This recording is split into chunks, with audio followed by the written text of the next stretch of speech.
വചനത്തിന്റെ വെളിപ്പാടിലൂടെ പൗലോസ് ക്രിസ്തുവിനെ അറിഞ്ഞു.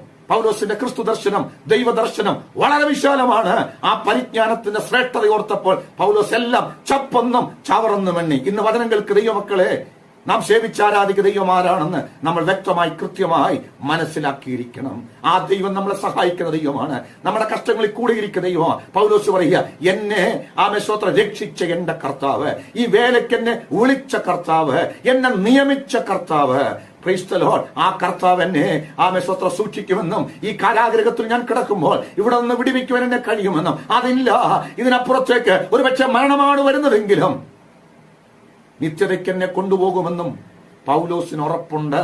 പൗലോസ് പറയാ, ഞാൻ ആരെ വിശ്വസിച്ചിരിക്കുന്നു എന്ന് ഞാൻ അറിയുന്നു. ഇന്ന് വചനം കേൾക്കുന്നവരോട് വിളിച്ചു പറയട്ടെ, സേവിച്ചാരാധിക്കുന്ന ദൈവം ആരാണെന്ന് അവനെ അറിഞ്ഞു വേണം ജീവിക്കാൻ. നമ്മുടെ കർത്താവിന്റെ മഹത്വം അറിയണം, അവന്റെ ശക്തിയെ നിങ്ങൾ അറിയണം, അവന്റെ പ്രവർത്തികളെ